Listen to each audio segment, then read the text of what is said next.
Bom dia, boa tarde, boa noite. Estamos aqui no Fitcast. Eu sou o André, meu parceiro. Eu sou o Juscelino, nós estamos aqui mais uma vez com o nosso podcast, com o nosso convidado mais que especial, nosso companheiro de luta, Giovanni. Salve, daquele jeito, tipo na paz, no respeito, irmão.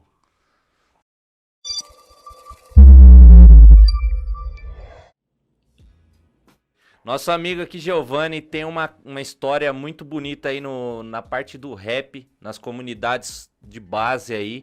Então a gente vai extrair um pouquinho dele hoje, o que essas histórias aí de luta. Vamos lá? Então, Giovanni, a gente tem algumas perguntas para fazer para você aí. Você que é do movimento hip hop, né? Você que atuou aí. Calma. O cara tá sendo modesto aqui, conhece pessoalmente dos maiores rappers do Brasil, toda a galera ali, participa junto com o movimento dos caras e tá falando aí, tá fazendo pouco caso dele mesmo. É um cara que a gente tem muito respeito aqui no sindicato, é um cara que tem uma opinião muito forte sobre política e essa opinião a gente vai extrair também aqui no podcast. Mas fala um pouquinho para nós aí, Giovanni. Vamos começar pelo começo. Quem que é Giovanni? Da onde você veio? O que você fez? Como que foi sua trajetória até aqui? Vamos lá, é difícil definir, né, cara? Eu costumo dizer que a gente só vai ter definição da criatura quando ela deixar de existir. Ainda assim, muitas coisas ainda vão ficar a serem definidas. Mas eu, assim, sou um cara, né, que carrega comigo alguns conceitos, né? O primeiro é que o mundo é rachado entre o bem e o mal, né? Para mim, 50% para cada lado e as nossas ações, o que a gente faz é que vai fazer essa diferença. Então eu uso isso como base, que todas as pessoas, vamos dizer assim, dignas de confiança e até que prove o contrário. Então o Giovanni, basicamente, ele carrega esses dois conceitos aí. E a minha trajetória, né, mineirinho, né, opa, com muito orgulho. Salve, Gosta de um pão de queijo. Salve Gerais, é nóis, nasci ali em Santa Rita do Sapucaí, Vale da Eletrônica, né? Mas só nasci também. Nasci, logo a gente teve uma infância difícil, a gente morava numa casa na beira do rio Sapucaí lá e toda vez que dava enchente saía vazado, né? Aquela coisa. Então, mais ou menos aí aos 3 anos de idade eu já fui para Lavras, né? Que é o berço, né? Eu costumo dizer que Lavras é o berço, embora tenha nascido em Santa Rita.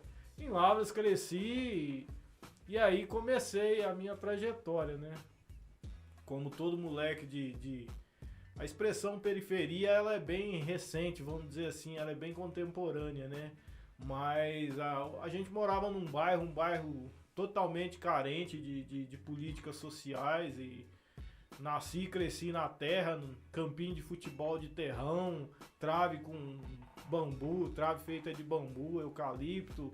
Então, assim, é a base daquelas crianças dos anos 80 mesmo, né? Então, assim, muita disposição e pouca assistência do Estado, mas a gente era feliz, né?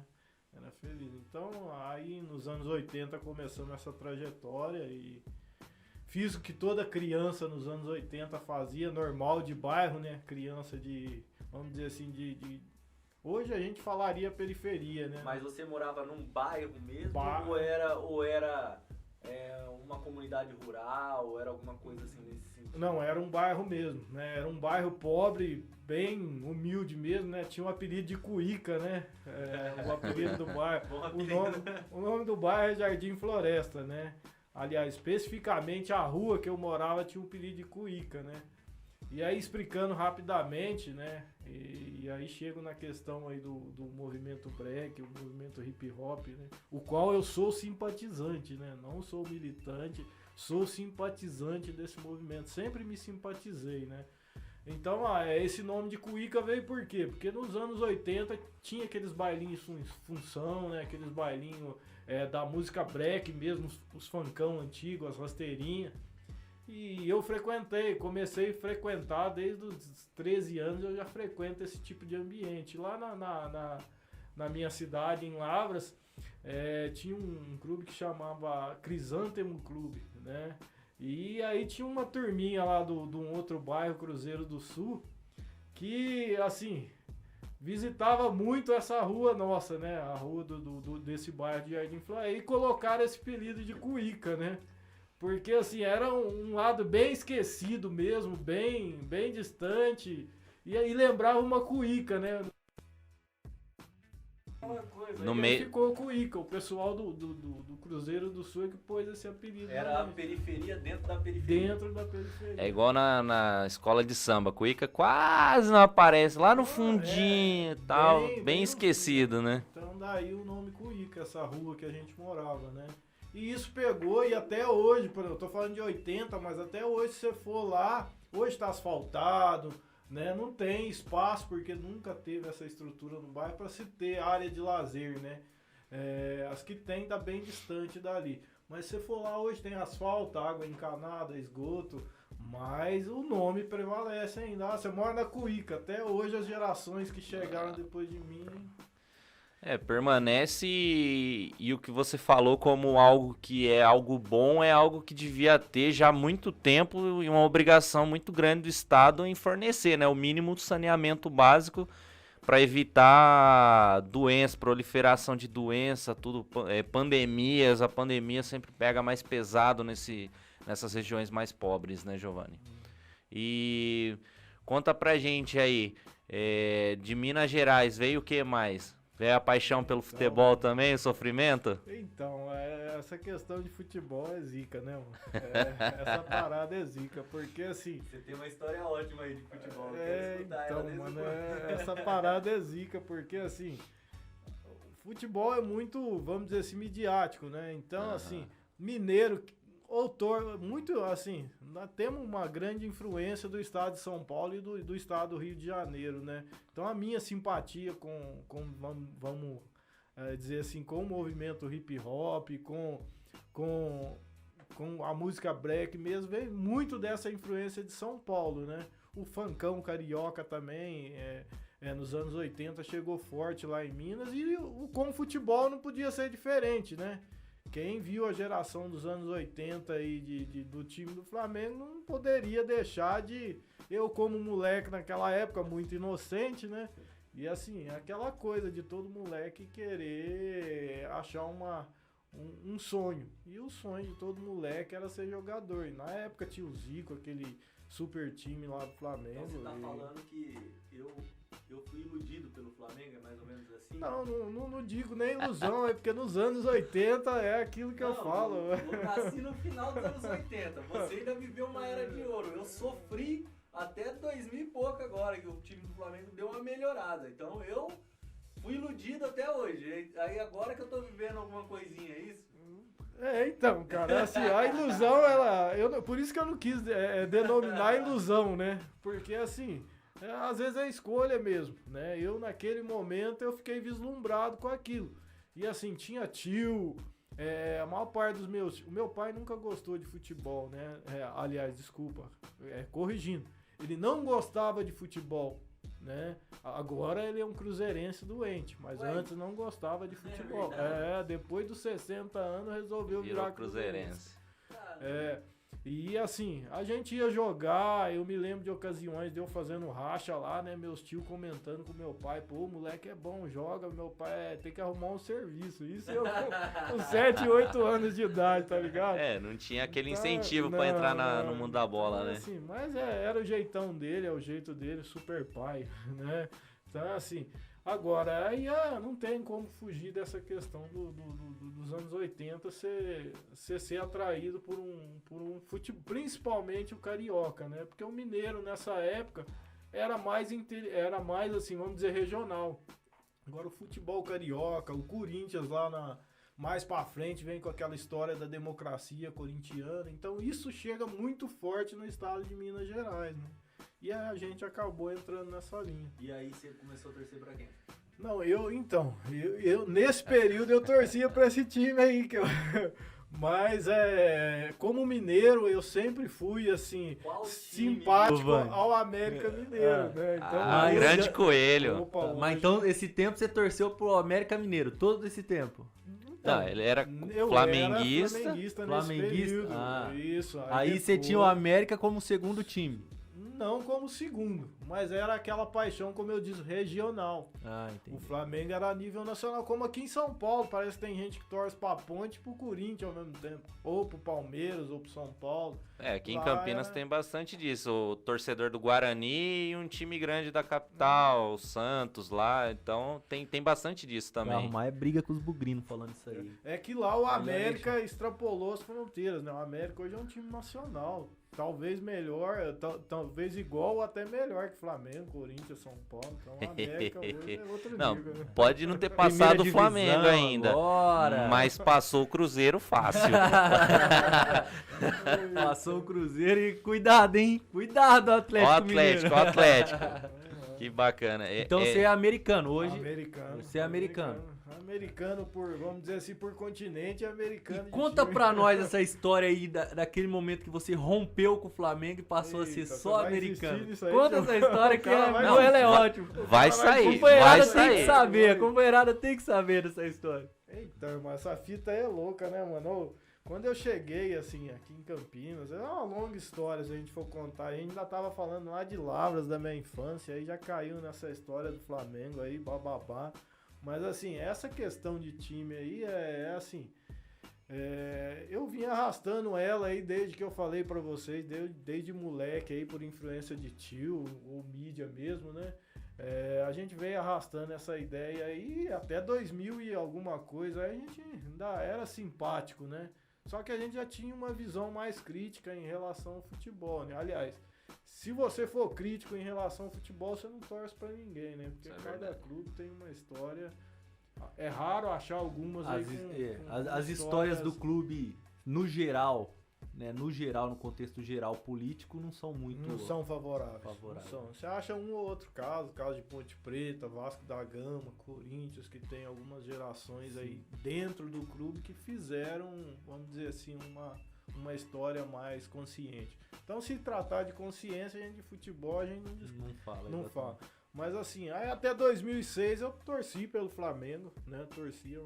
Mas aí a gente sofria muito, né? Quem é flamenguista sofre muito, né, cara? Cê é louco. Sofri demais, gente! Sofre demais, mano.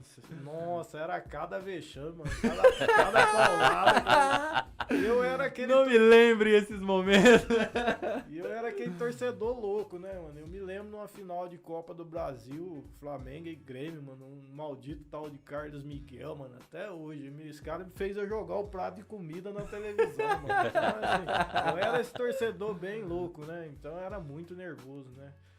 E aí eu ficava nervoso demais assistindo o jogo, mas era aquele fanático. Tinha tudo que era edredom, toalha. Agasalho, touca, tênis, meia, tudo. Eu andava uniformizado mesmo, né? Inclusive, quando eu cheguei por aqui em Campinas, não é possível achar foto nesse naipe aí, nesse sentido. Mas aí em 2006 eu resolvi dar um basta, né? Tal de Sandro Gaúcho aí, acho que fez eu desistir desse lado aí. Aí parei mesmo com essa parada, né? Numa final de... Não sei se foi 2006, acho que foi 2003, alguma coisa assim, eu já não recordo. Só sei que já tem uma caminhada que... Foi Flamengo e Santo André, né? Santo André. Se eu não me engano, o Richarlison fazia os cruzamentos e o Sandro Gaúcho de Você cabeça lembra disso aí, né, mano? mergulhando e acabando com o sonho dos flamenguistas. Aí depois disso aí, o que você fez? Não, aí eu tô provando que eu esqueci mesmo, que eu já nem lembro a data mais, não quero nem saber Mas desse time aí. segundo informações, você pegou bandeira, camisa, Queimei tudo. queimou tudo no tudo. quintal, Fez um fogueirão. fez um fogueirão e falou, daquele daqui dia- pra frente eu não Chega, torço mais pro Flamengo. chega. Santo Gaúcho, te odeio, você fez nós perder um baita de um Aí- torcedor, E aí, paramos. militante, comprava tudo do clube, ajudava o time. Ajudar o clube de verdade. E aí você me faz o cara. Puta que pariu. As cores ainda Brincadeira, permanecem, Sandro. vocês estão vendo, né? A cor é bonita, não vamos negar isso. O vermelho e preto são... O vermelho porque é luta, né? E o vermelho é aquela coisa de te animar, de te explodir. Então isso a gente não esquece. É sangue, né? Essa, Legal. vermelho. Aproveitar já o gancho que você deu de luta. Quem que é o Giovanni na luta? Como que começou esse Giovanni, militante pelo Sindicato da Construção Civil? Da onde vem essa militância? Começou no sindicato ou já vem de vários anos antes? Cara, a gente, como disse, a gente já nasce lutador, né? O cara que nasce vamos dizer assim, na periferia, lá no bairro, lá no cantão da cidade, vamos dizer assim, o cara já nasce lutador, mano. É difícil fugir disso. Muitos aí, né? desses, ele só não sabe que ele tá Só não lutando, sabe. né? É questão de tempo. É. Tem alguns que descobrem ou não descobrem, tem uns que travam a batalha errada, mas a gente é chamado a lutar todos os dias, né? É, como você falou, sair correndo enquanto a enchente chegava, É luta. pequeno, não interessa a idade, tem que pegar o que tem e sair correndo, porque o rio não vai esperar. Então você já tá lutando ali desde pequeno, né? A luta já te chama. E ali logo. o que eu acho mais... entra só um adendo nesse assunto que você falou. O que eu acho mais estranho é que muitas das vezes as pessoas não sabem quem é o inimigo, né? Ele não sabe contra quem ele deve lutar, né? Esse que é o maior acho que das dificuldades que a gente tem nesse mundo que a gente acompanha, que a gente... Não digo milita, né? Mas que a gente vive. É o mundo que a gente vive. Você pode militar ou não militar, mas a verdade é que muitas das vezes as pessoas nascem lutando e não sabem quem é o inimigo, contra quem ele tá lutando, o que ele tem que fazer, né? Conta um pouco pra gente dessa história de militância realmente, de como você começou a militar e como que foi essa atividade. Então, como eu disse, lutar a gente luta desde berço, né? Vamos dizer assim. A vida te coloca em xeque e aí você tem que ir pra cima. Agora, eu quando moleque, repetindo, né? Fiz tudo que um moleque, vamos dizer assim, faria nas condições sociais que eu tava, né? Catei esterco, engraxei sapato, roubei milho verde, roubei fruta, catava ferro velho. Então, assim, fiz tudo isso para sobreviver, né? Se eu queria alguma coisa, meu pai não tinha condições de dar, minha mãe não tinha condições de dar, sou filho de pedreiro, né? Minha mãe, dona de casa, não tem uma profissão, vamos dizer assim. Aliás, dona de casa é uma ótima profissão, né? Infelizmente, se você olhar aí nos CBOs da vida aí, você não vai achar isso lá, né? Mas é a profissão talvez mais importante até hoje. E assim, então o que a gente queria, a gente tinha que buscar, né? E isso às vezes nos confunde, porque você acaba achando que o inimigo tá te ajudando, né? Então e até você carrega isso por muito tempo, né?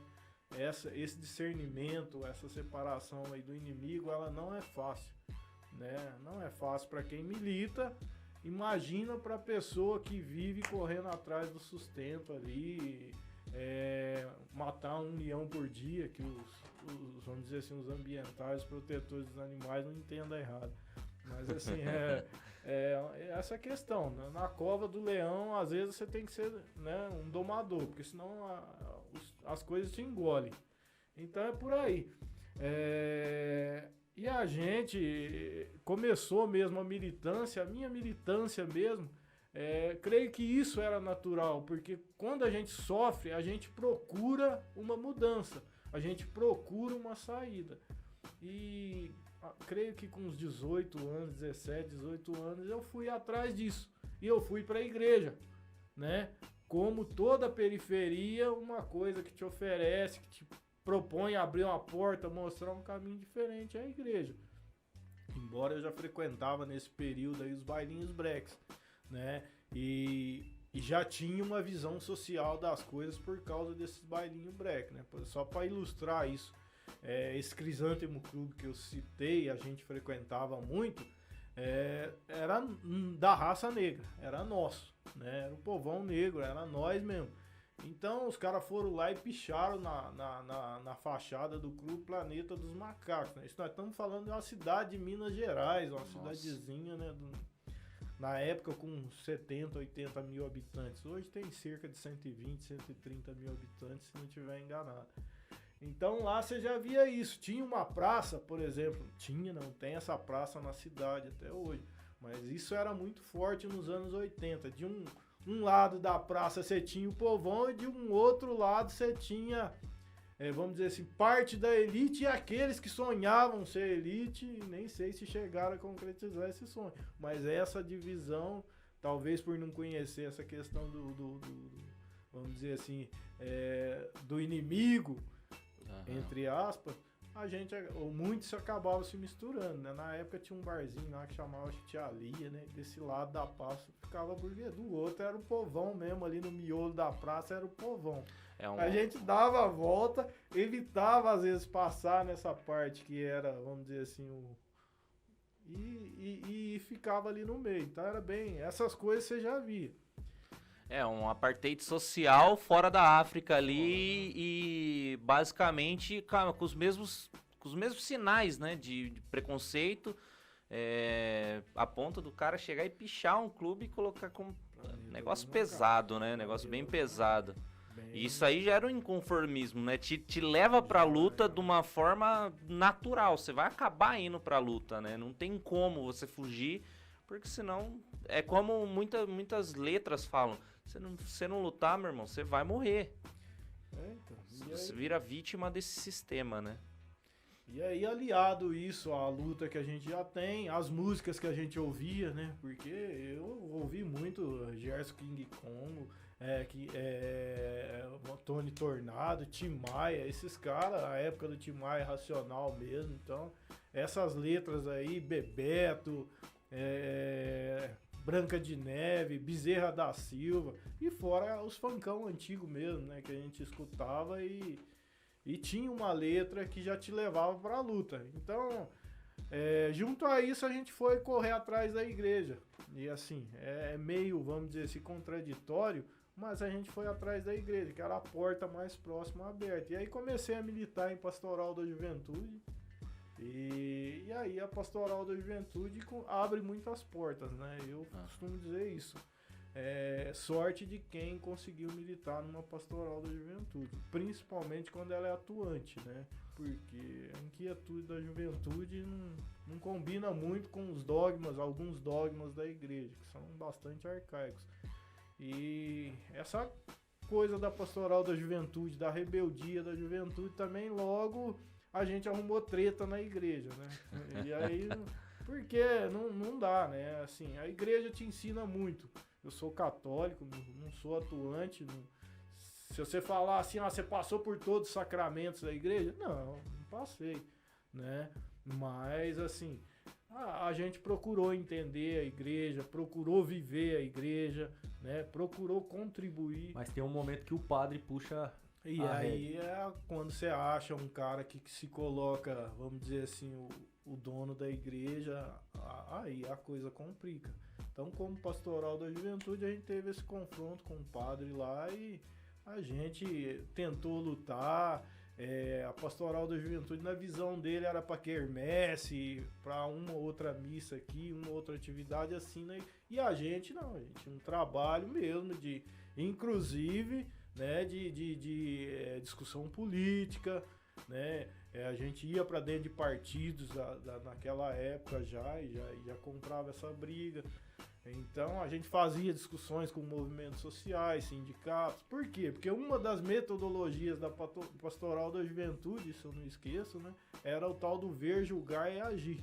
Anos depois, dentro da igreja foi criado o rever e celebrar, né? Porque como toda caminhada a gente erra. Então a gente precisa às vezes parar para rever se a caminhada tá certa e em algum momento celebrar. Então essa era a metodologia da Pastoral da Juventude. E na época a gente tinha movimentos tradicionais na igreja que confrontavam a gente. Que hoje esses movimentos veio se tornar aí na ala mais, vamos dizer assim, na maior ala da igreja católica, que é a tal da RCC, Renovação Carismática. Mas na nossa época a gente fazia um contraponto a esses movimentos, que na época era o tal do movimento do Emaús, né? Que era um movimento que, aquele negócio, você vai pra dentro de um lugar, ora, sai dali maravilhado, leve, mas só que o mundão lá fora é pesado. E a Pastoral da Juventude era o contrário, era inserir você naquele contexto e falar, a luta tá aí, vamos pra briga. Tanto é que a gente fazia vários cursos de formação continuada, a gente discutia os documentos da igreja, né? Eu me lembro de Santos Domingo, que é um dos, vamos dizer assim, de um dos documentos mais pesados da igreja, que fala da opção pelos pobres que a igreja faz, né? Isso tá muito longe. isso ficou só nos documentos, né? Então, a gente discutia tudo isso. Eu me lembro que na época aqui em Dayatuba aqui tinha Oitaici, não sei, tinha a conferência episcopal dos bispos. Esses caras vinham pra cá, criavam documento e a gente ia discutir esses documentos que esses bispos criavam aqui. Então assim, mas sempre em choque, né? Porque a juventude é isso, você não se acomoda fácil, aliás, você não se acomoda, né? Você é inquieto.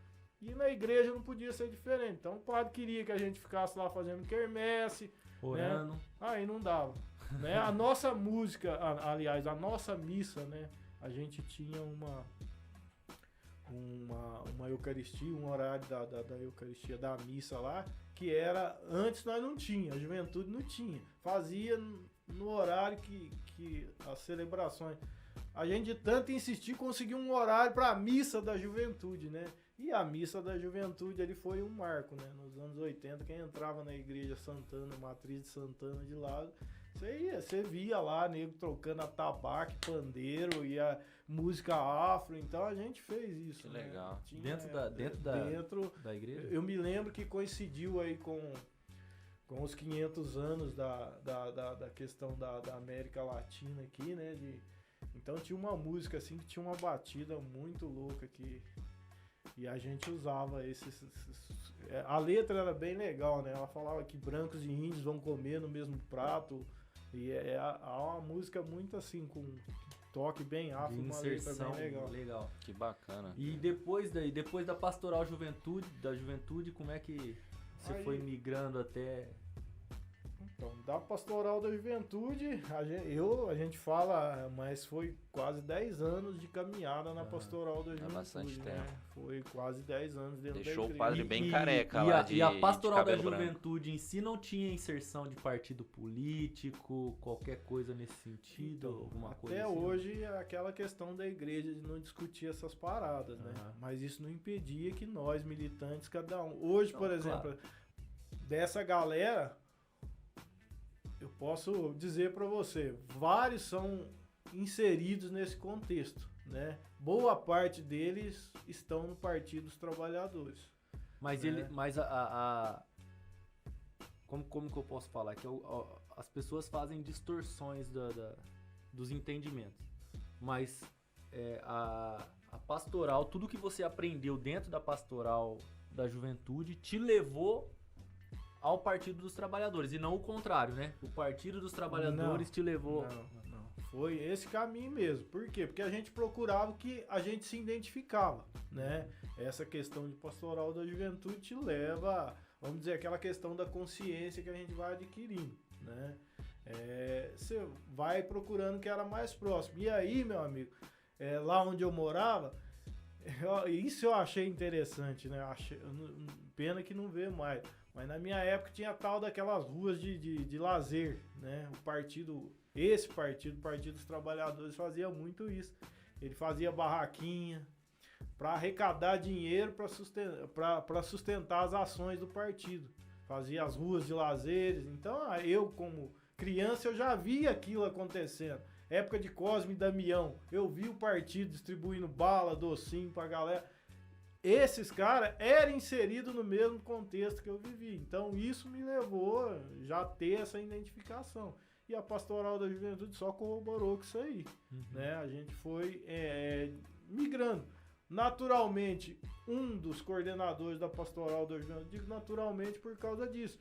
Porque quem estava nesse contexto via o Partido dos Trabalhadores bem próximo ali. Era esse PT de rua, de lazer, de quermesse, de Cosme e Damião. Esse era o PT da minha época, né? Não tinha a estrutura que tem hoje, né? Então, assim, esse pessoal, às vezes, ia trabalhar, ajudar nessas ruas, nesses bairros, ou morava nesses bairros e estava inserido, que é o que aconteceu. E aí um desses coordenadores da Pastoral da Juventude, que a gente tinha uma coordenação, esse coordenador da Pastoral da Juventude futuramente foi um candidato a vereador do PT lá em Lavras. E aí não foi natural o apoio a esse cara, a identificação. Foi mais ou menos nessa época que começou o confronto com a igreja. Por quê? Porque a gente discutia realmente política, né? Então, dos militantes da Pastoral da Juventude, nós já tivemos lá na cidade de Lavras um vice-prefeito, né, que é o Aristides, recentemente se candidatou a vereador. Temos Rose, Adriana, o Aranha, o Tião, tudo negro inserido nesse contexto. Uns, assim, profissionalmente, uns são professores, outros são metalúrgicos, né? Então, cada um foi seguindo um caminho aí. Então, a luta... Mas a formação em si foi o que corroborou com a agregação deles na vida política e partidária. Sim. A pastoral, eu repito, sorte de quem teve a chance de passar por uma pastoral da juventude. Depois da pastoral, como é que foram 10 anos e depois disso, já como é que caímos no foi? movimento sindical, né? Mas daí já foi direto? Como que foi esse processo? Então, na verdade, assim, eu já era muito próximo ao sindicato dos metalúrgicos em Lavras, né? Porque, como eu disse, tinha metalúrgico inserido no nosso meio. Então, você ia pra quadra do sindicato, rachar, você ia pra curso de formação lá com os caras, porque isso era aberto. E aí a gente começou. Aí, chegando aqui em Campinas, aí é uma outra história, por que eu vim pra Campinas, né?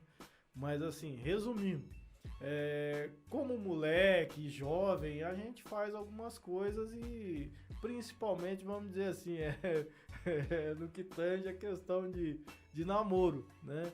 Então, eu conheci uma moça lá na minha cidade. Essa moça morava aqui em São Bernardo do Campo, olha o berço, São Bernardo do Campo, né? E isso me trouxe pra cá, né? Pra tentar ficar mais perto. Aí foi onde, na verdade, essa moça engravidou e eu vim pra cá pra acompanhar o nascimento do filho. E aí cheguei aqui em Campinas, sofri pra caramba, porque tinha uma irmã minha que morava aqui, né? Eu vim pra ficar na casa dela, 6 meses depois ela voltou pra Minas Gerais e eu vim pra acompanhar o nascimento desse meu filho, né? A coisa foi sofrida. Mas aí você ficou sozinho aqui? Aí você fiquei por aqui, na cara e coragem, foi um perrê do caramba, né? Aí ela de São Bernardo veio pra Campinas também, ou não? Aí é outra história, mano. Aí é outra história. Aí, assim, eu vim na intenção de ficar mais próximo do filho. Pelo contrário, a coisa desandou, foi onde eu fiquei mais distante ainda, né? Me lembro no primeiro ano aí do nascimento do Gabriel que a mãe dele ligava: você tem como você mandar um dinheiro pra comprar fralda? Eu tenho, não tinha dinheiro nem pra comer, mano. E ficava naquela, tem, ia fazer o corre, não conseguia, né? Morava de favor num lixão, né? Morava num lugar que era um lixão e morava com mais 7 caras lá, cada um mais gente boa que o outro, né? E aí foi ficando difícil essa situação. E o meu moleque nasceu. Isso nós estamos falando do período de gestação. Ele nasceu, eu não tinha dinheiro nem para ir em São Bernardo registrar ele, né? Então ele é registrado aqui em Hortolândia porque a mãe dele e a avó veio aqui pra gente fazer o registro. Então é difícil. Aí nesse período aí tava procurando trampo, trabalhei em vários lugares aqui, vendedor de bicicleta, ensacar carvão, esse eu não recomendo pra ninguém, esse trampo eu não faço mais, que Deus assine embaixo aí, que Deus me abençoe, porque esse trampo eu não faria mais, é um dos piores trampos que eu já fiz, e olha que eu já falei pra vocês, já tirei areia em Ribeirão, já catei esterco, engraxei sapato, ferro velho, tudo mais, esse de carvão nunca mais, café, essas paradas tudo aí. Daqui a pouco eu vou destruir esse bagulho aqui. Mas assim, é que a gente tem mania de falar com as mãos. Não, faz Cantor parte. de rap, né? Pelo menos tentar, né? Mas assim, e aí, cara, a ideia era um pouco essa, né? Aí, chegando em Campinas, parece que foi natural o movimento sindical, porque depois desses perreios aí, só pra ilustrar, teve uma vez que eu tava procurando trampo aqui na Anchieta, aqui essa avenida, numa avenida da prefeitura aqui em Campinas, mas a zica era tanto, o perré era tanto, que na hora da entrevista eu pipoquei, mano. Pipoquei no bom sentido, né? De que passei mal e travei, comecei a vomitar uma água preta do caramba e era um período difícil. Aí fui acordar aqui num postinho de saúde aqui no Barão de Jaguara, aqui do lado, mano. Aí você vê que fita. A gente fala essa cita aí, nego acha que Mas não é, fui acordar aqui. Era o destino te trazendo pra e aí cá? a enfermeira falou, mano, seu problema é fome, você não tá comendo, não tá se alimentando. E realmente não tava, né? Quando aparecia um angu, né? Aqui a turma chama de polenta, né? Quando aparecia uma polenta lá, dava briga. Como eu disse, eu morava num lixão com 7 caras lá e era assim, não era fácil não, mano. Mas graças a Deus superamos. Aí entrei numa marcenaria, né? Numa fábrica de móveis, cozinha planejada, cozinha Zoli. E aí, depois desse longo processo aí, acabei conversando com o Chico na época lá e aí a ponte estava feita, né, mano? O Chico chegou lá falando, pô, precisamos aumentar salário, precisamos garantir uns direitos aí. Eu falei, opa, tô dentro, né? E aí já começamos, entre aspas, a mexer os pauzinhos lá dentro da fábrica, né? Ajudei bastante na época a sindicalizar, associar bastante pessoas lá, fiz a minha carteirinha e aí começamos a fazer o trabalho de base lá dentro e aí não demorou muito, a galera achou que eu poderia estar contribuindo pro lado de cá, né? Uhum. E aí... Mas aí foi o próprio diretor do sindicato na época, o Chico, que fez essa ponte pra você. Demorou muito tempo, você ficou muito tempo em contato com o Chico? Não, foi Foi coisa... logo uma química assim que rolou? eu acho que foi VaptVupt, porque eu entrei em final de 97 para 98 na empresa e em 2000 eu já estava aqui na diretoria do sindicato. Então eu fiquei menos de 2 anos trabalhando na empresa.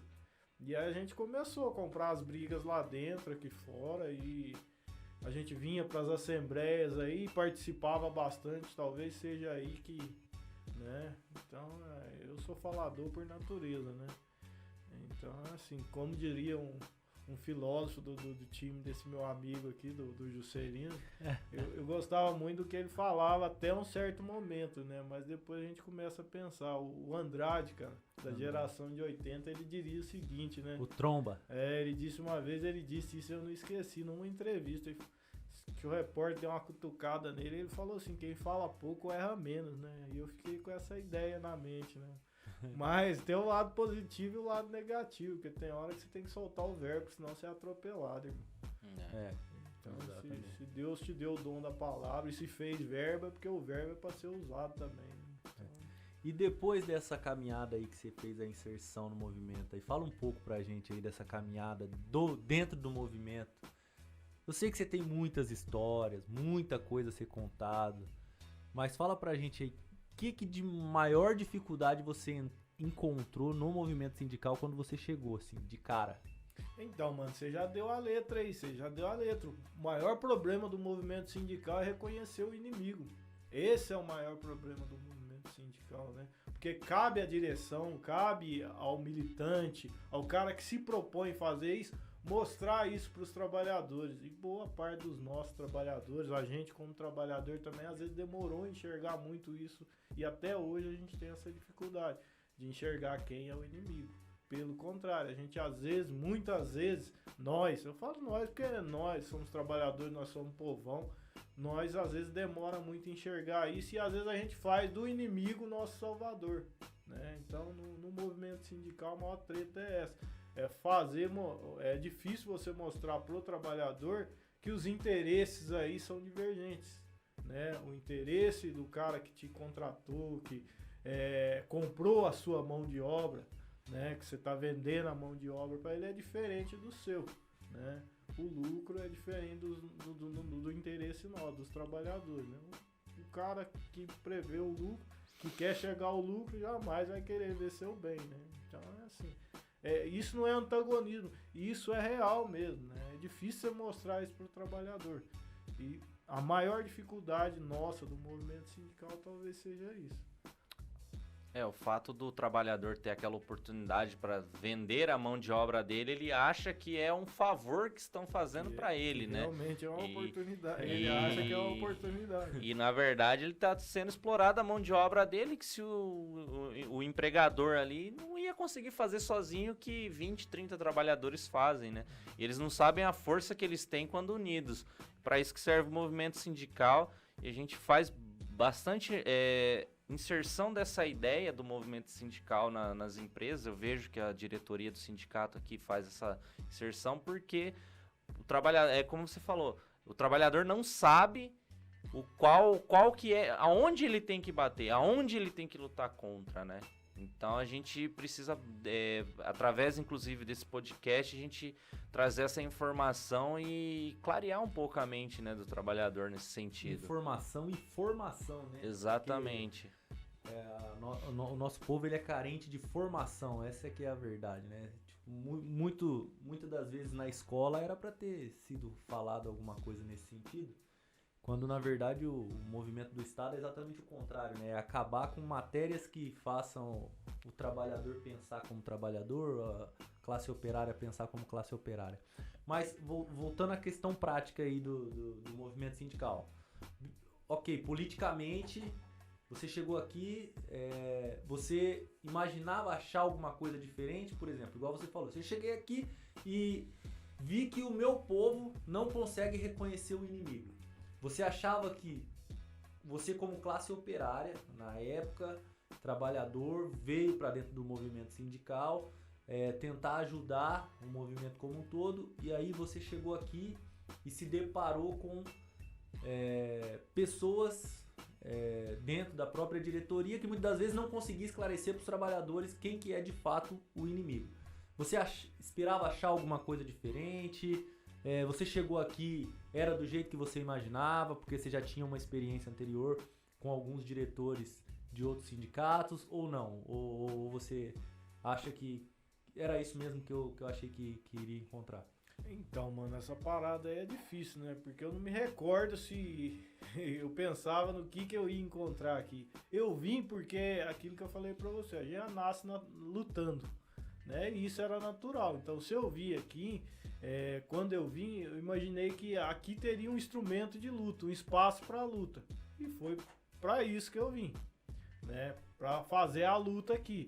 Agora, além dessa dificuldade de mostrar para os trabalhadores no geral a questão do inimigo, toda a estrutura, seja ela qual for, toda a entidade, vai ter ali algumas coisas que não é como você pensa, né?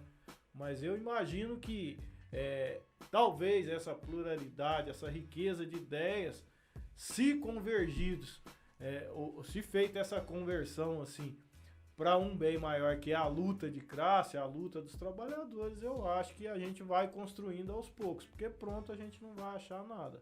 Então, assim, eu nunca tive a ideia de encontrar nada pronto. Isso. Mas você achava que a dificuldade era tão grande?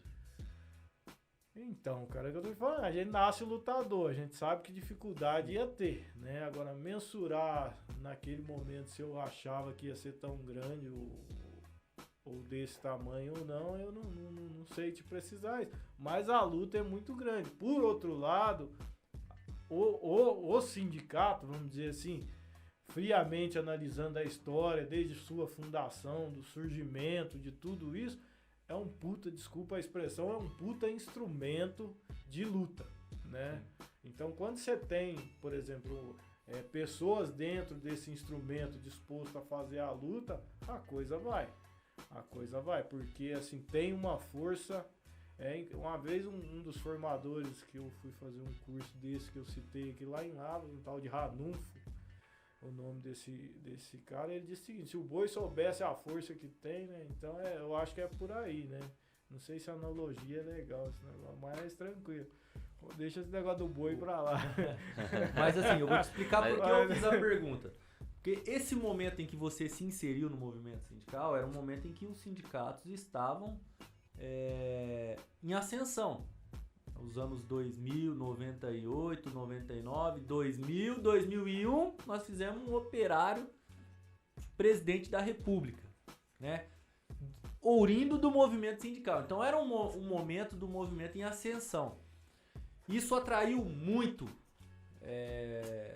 não só positivamente como negativamente também, os olhos da sociedade para dentro dos sindicatos, né? Então as empresas passaram a olhar o sindicato com outros olhos, a sociedade passou a olhar o sindicato com outros olhos, e a boa parte da mídia também passou a olhar o sindicato com outros olhos.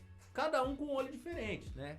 Cada um com o seu interesse, igual você colocou, diferente. Né? A classe trabalhadora no geral, eu acho que os trabalhadores vendo perspectivas de crescimento, né? De ascensão social, a mídia sempre fazendo o trabalho dela, porque a mídia nada mais é do que empresas, né? Fazendo o trabalho dela de tentar desconstruir isso. E as empresas, no contexto geral, sempre de combatividade. E aí foi que, fazendo um operário, oriundo do movimento sindical, um presidente da República, veio aquele pacto capital-trabalho. Foi aí que eu queria chegar. O que você achou disso na época? O que você achou? Como que você lidou com isso aqui dentro dentro do movimento sindical? Porque a gente sabe que aqui é um movimento plural, então você tem o direito de falar. Como que foi naquele momento? E como que você faz essa avaliação hoje, ao final desse governo? E com perspectiva de ter uma retomada desse governo, como é que você faz essa avaliação pra gente? Então, cara, é assim, quando a gente, vamos dizer assim, se inseriu mesmo no movimento sindical, o sindicato ainda estava num momento aí difícil, né? Particularmente essa entidade aqui, porque a gente vinha de um período no qual a gente não tinha ainda um instrumento que a gente assinava, que era a convenção coletiva, né? Do setor majoritário, que é o setor de construção. Então, aqui o perrê era grande, né? O perrê, vamos dizer assim, para manter isso aqui funcionando, era grande, né? Foi uma época difícil. Tinha na época aqui um outro sindicato na cidade, a treta era pesada com esse outro sindicato, e esse outro sindicato, na verdade, era um sindicato mantido pelas empresas, né? E além da luta sindical normal, a gente tinha que estar lutando contra esse pilantra aí desse outro sindicato que tinha aí. Porque boa parte das empresas, como não tinha convenção coletiva, seguiam esse sindicato. Por quê? Porque lá um piso era mais baixo, na hora de fazer uma homologação, um acerto do funcionário, não conferia nada. Então, assim, era para facilitar para os patrões. E de cá, historicamente, a gente sempre teve esse pessoal mais combativo, né? Porém, isso não impedia de várias divergências aqui nessa entidade, porque, como eu disse, a gente é inquieto por natureza. E quando a gente chegou aqui, a gente achou algumas coisas que, não, vamos dizer assim, não era o que a gente imaginava, o que a gente pensava. Embora as coisas aqui sempre são construídas no coletivo, né? Então a gente tentava construir um consenso. Mas a gente tinha companheiros aqui que achavam que tinha que partidarizar o sindicato, que tinha que, vamos dizer assim, usar o sindicato para questão eleitoral. E eu sempre tive divergência em relação a esse ponto, específico a esse ponto, porque o sindicato vai além disso, né? E assim, isso prova que essa tendência estava certa, vamos dizer assim, com o orgasmo da classe trabalhadora, vamos dizer assim, com a eleição do nosso presidente, né? O Lula, né? Inegável e o melhor presidente disparado aí da história, e logo tá com nós novamente, né? Mas assim, já está. Houve alguns erros aí que na época a gente colocou que poderia acontecer, né? Que era o movimento social ir para dentro do partido, ir para dentro de partidarizar os movimentos sociais, e isso aconteceu não só aqui nessa entidade, na cidade. Na época a gente conseguiu fazer aí algumas prefeituras, nos governos, no estado. Isso, de certa forma, tirou a característica, vamos dizer assim, de militante desses movimentos, inclusive do movimento sindical. E aí, a partir daí, a gente passa a ter aqueles movimentos sindicais vamos dizer assim, de horário comercial. Aquele movimento sindical que os caras acordavam de manhã, ia pra porta de fábrica, travava, comprava briga, ocupava a fábrica. essa coisa veio ficando meio que burocrática. Começou a valorizar muito os departamentos jurídicos e qualquer coisa, vê com o advogado se pode, né? Vê. E assim, eu entendi que o advogado tava ali para limpar a nossa cara, né? Você vai lá e faz, deixa acontecer. Se der BO, o advogado tá ali. resolve. Então eu acho que aí passou a carroça na frente dos bois. Então eu tô errado. Então Eu tô errado desde o começo, porque eu tô achando que isso pode até hoje, que é assim que a gente tem que fazer até até hoje. Eu tô te hoje. falando. São ideias, sindicato é um instrumento muito plural. É uma convergência de ideias. Eu, pelo menos, sempre achei assim, que você tá ali para fazer a luta. Se der errado, alguém ali, a estrutura que o movimento te deu, vai te ajudar. Vai te ajudar com Se você vai ficar pensando se faz ou não faz... Mas a que, gente, às vezes, Giovanni, só para esclarecer, que a gente paga um preço muito caro com estrutura ou sem estrutura, isso daí não tenha dúvida, né? Não, é necessário. Sim. É necessário, né? Não tem como você trabalhar sem ter essas estruturas, inclusive a jurídica. Só que eu acho que ela não pode definir as atitudes políticas. Não, mas eu tô falando pra nós como pessoa mesmo. Quem é diretor, quem já passou por uma diretoria de sindicato, sabe o preço alto que a gente paga só por estar ali. Só por ser complicado. dirigente. Não é só... pra qualquer um, né, cara? Isso aí não é pra qualquer um. Tanto é que um dos maiores gargalos nossos é a formação de novos quadros. Porque não é pra qualquer um, cara. Você traz 10 pessoas aí, tenta fazer formação e às vezes não consegue. O cara, não é isso que eu quero. Né? Então, o dirigente sindical abre mão de boa parte das convivências com família, né? De boa parte dos lazer, de lazer, vamos dizer assim. Às vezes o cara tem que ir num processo de formação, tem que ir num congresso, num seminário. Às vezes o diretor ou o cara do sindicato ali, o telefone dele é 24 horas ali, ó. Né? Hoje com a internet tá pior ainda, porque o cara direto no Zap, numa rede social te acha. Então, você tá 24 horas disponível, né? Tem muita gente que se esconde. E né? tem gente que chama de vagabundo ainda, né? Tem muita gente que se esconde. Tem diretoria, dirigente, tem sindicato que é ruim pra caramba? Tem. Isso não Sempre vamos vai negar, não. Isso é em qualquer parte da... É aquilo que eu falei.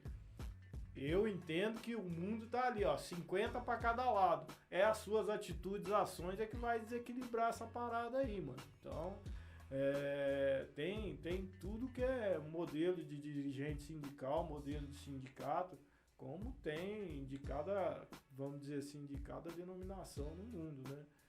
Então, assim, aqui, cara, tinha uma experiência que eu ainda não conhecia, né? Que era essa questão do colegiado, né?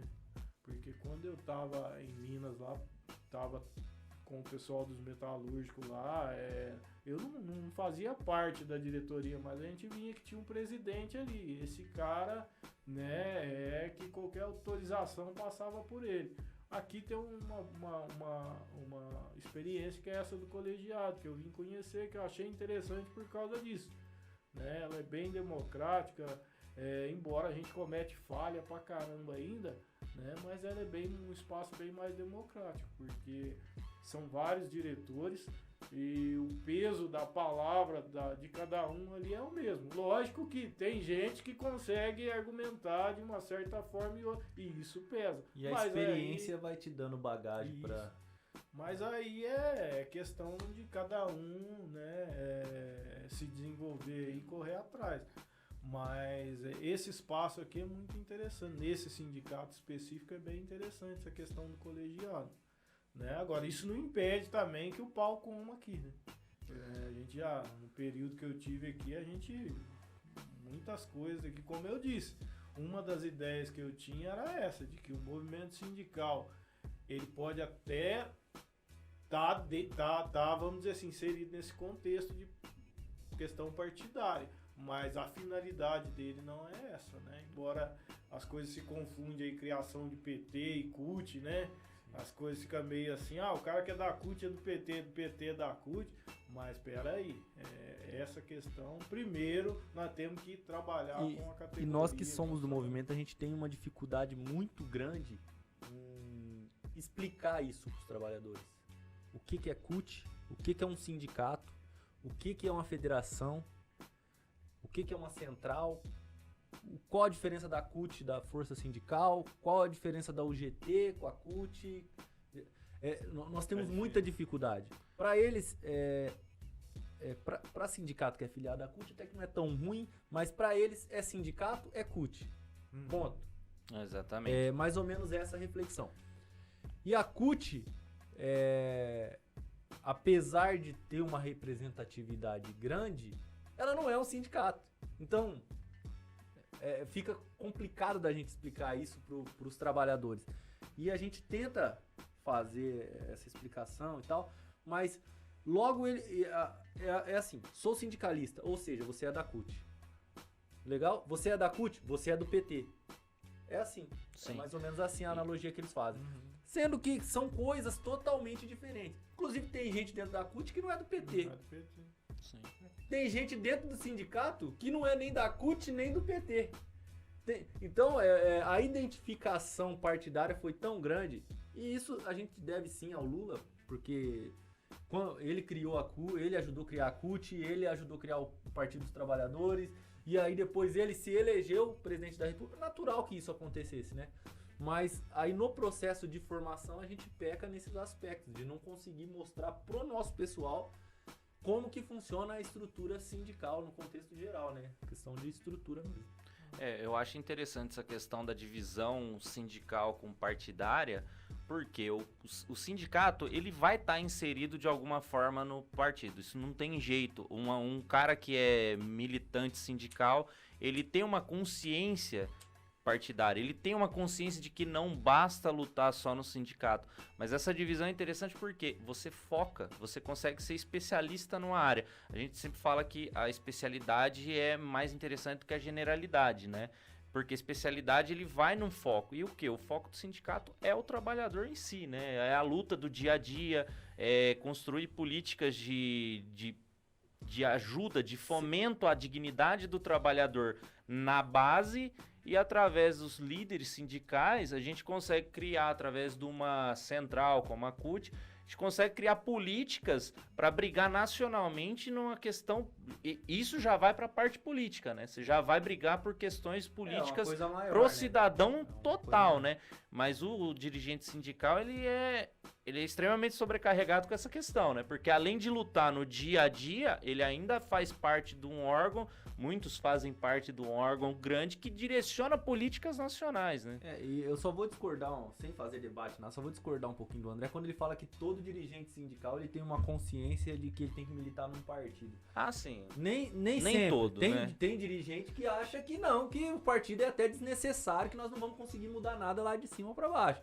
E aí ele acaba militando pontualmente ali, organicamente no movimento sindical. E pronto, nós temos o caso até de uma central que faz isso, né? Não vamos entrar em discussão aqui, mas nós temos uma central hoje que não acredita que ela tem que ser partidarizada. E não só não partidarizada, ela tem que ser regulamentada, ela não tem que ter estrutura. Ponto. Ela é avessa à situação... Qualquer tipo de burocratização jurídica. Ponto. É isso. É complicado. O que eu falo assim é mais no geral vamos falar a verdade, da ampla maioria e do cara que realmente tá ali na base, o cara que tá junto com o trabalhador, o cara que tá ali brigando.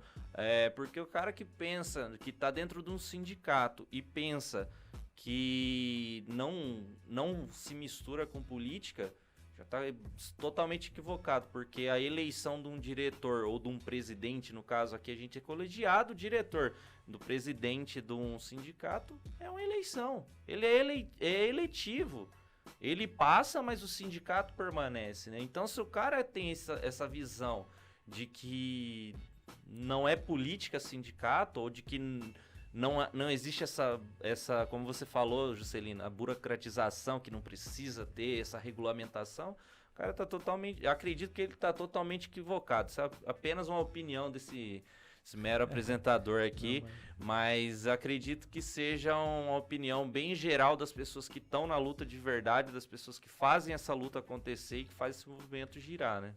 É, até bom que a gente fala um pouco pro Giovanni dar uma descansada, né? Mas Falou bastante, né? mas vamos continuar aqui, que eu tenho mais perguntas aqui, inclusive. Só pra dar uma quebrada aqui no clima de tensão aqui, que tá um assunto bem sério. Tá pesado Tá demais. o assunto. pesado esse assunto aqui.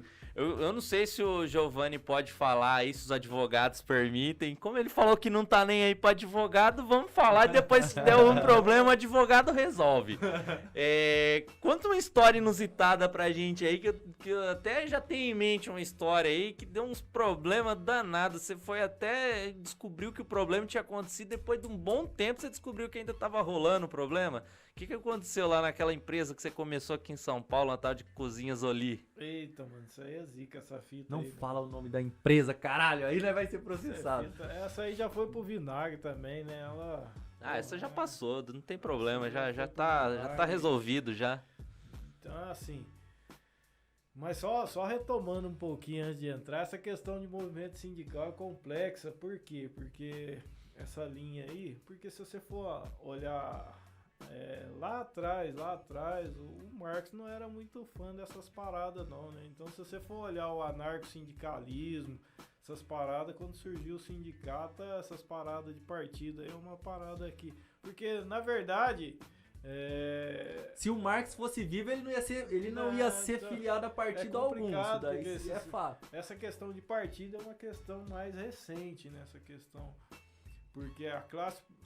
A solução do proletário não pode estar na mão da classe burguesa, da burguesia. E os partidos, infelizmente. Hoje a gente fala de uma sociedade diferente, mas é bem complexo. Vamos deixar isso para um segundo Não, momento. até só para a estrutura toda, ela favorece ao burguês. Então, se você tá falando de partido, você tá falando em tentar cair para dentro de um parlamento. O parlamento ele já é feito para favorecer a elite. Então, aí nós já estamos falando de discutir com a elite. E se a gente voltar para a época de Marx, não existia a possibilidade do trabalhador em si, da mão de obra, criar um partido. Isso é coisa muito recente, ele falava né? da organização, né? Mas não tratava essa questão de partido. Então, até hoje, se for ver, só retomando aqui, a dificuldade de encontrar o inimigo é grande. É difícil. Tá? Até porque o inimigo ele tá disfarçado de amigo, né? Então, até pra nós que tá inserido nesse contexto, achar inimigo aí é complicado,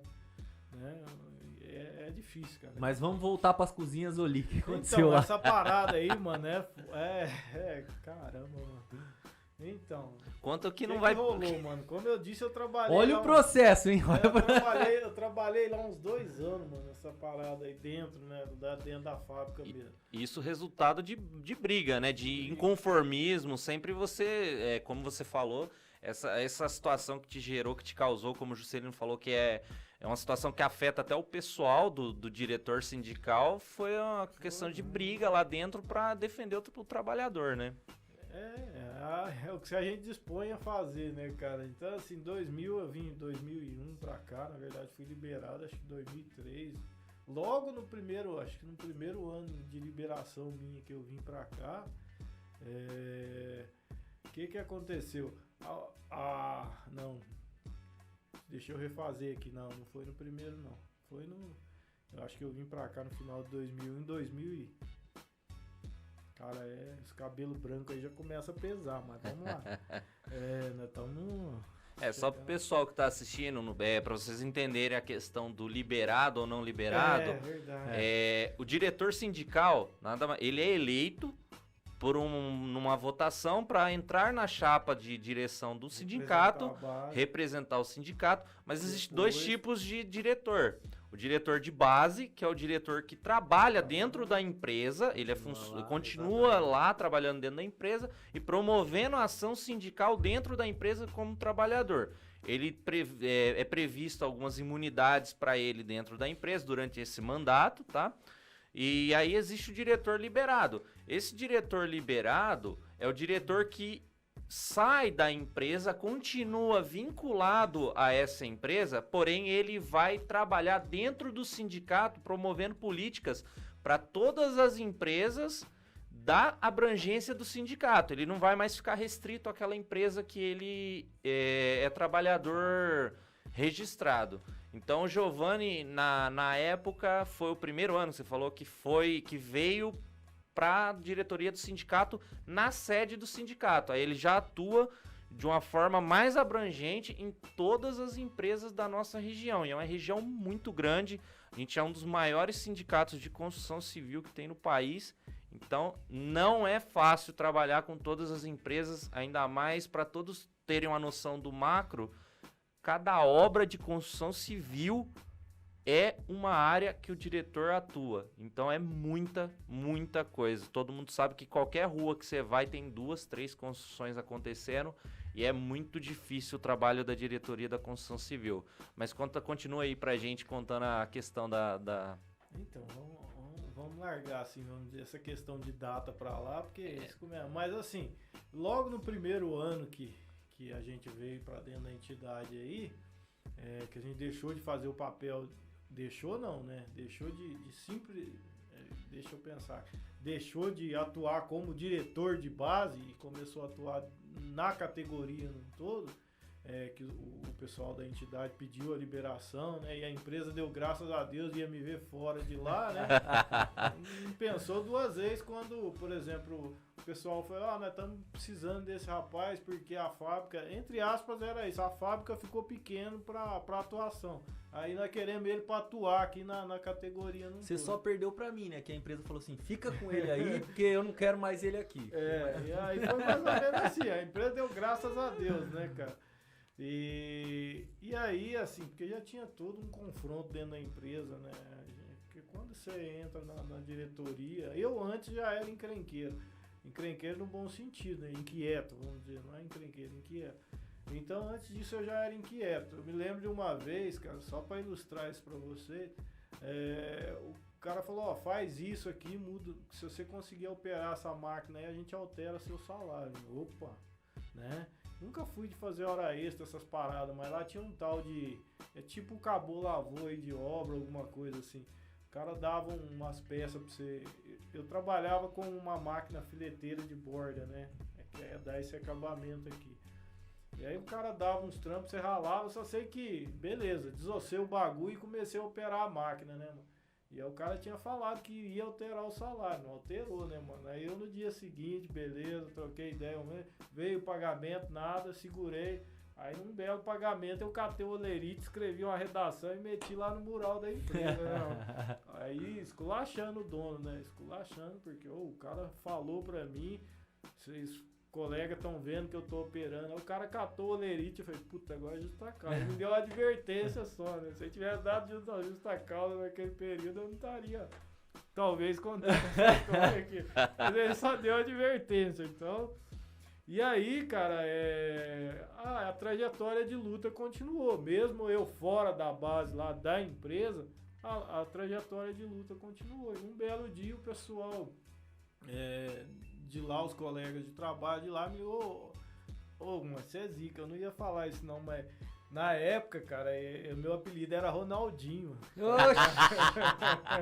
Tem a certa será que jogava esse semelhança. futebol todo aí, ou não? Não, na verdade não era nem o futebol, é que o meu dente era bem saliente, né, assim, então se você pegar as fotos antigas, você vai ver isso. Eu cheguei aqui, eu era magrinho pra caramba, né? Eu deitava na agulha e cobria com a linha, né? Era fininho pra caramba, né? Só pra descontrair. A camisa do América minha tinha uma lista só, tão mal que eu era. Tudo bem. Aí eu cheguei aqui, cara, e aí essa questão desse apelido. Aí a turma, Ronaldinho, vem aqui que... O cara que está vendendo a empresa está trocando a diretoria aqui e nós quer ver como é que vai ficar. E entrou a parte, né, dos corre, né? E aí os antigos donos estavam fazendo, era um cambalacho, né? Uma das pessoas que estava comprando a fábrica, para vocês terem uma ideia, a mulher era agricultora não, ela trabalhava numa roça lá em Minas Gerais, né? Esqueço até hoje o nome da mulher. Você vê isso, nós estamos falando aí de quase 20 anos, uma parada.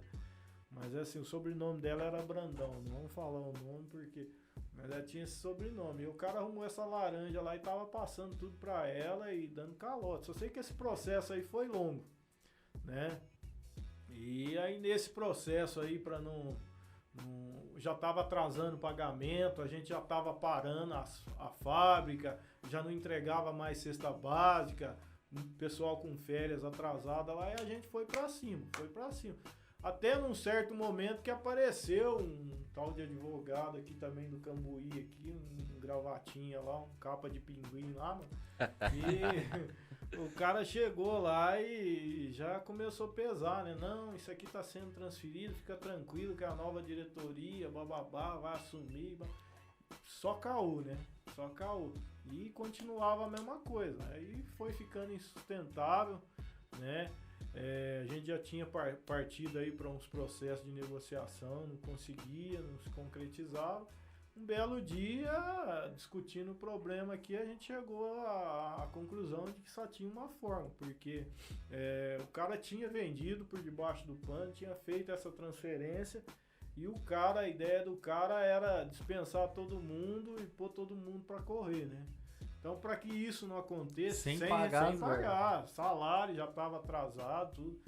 Aí, para isso não acontecer, qual que era a solução? A gente ocupar a fábrica. E foi o que a gente fez, né? Só que ocupar uma fábrica não é fácil, porque assim, lá tinha uma vantagem, por quê? Porque as pessoas me conheciam, o convívio ali foi muito grande. Então, era uma base que...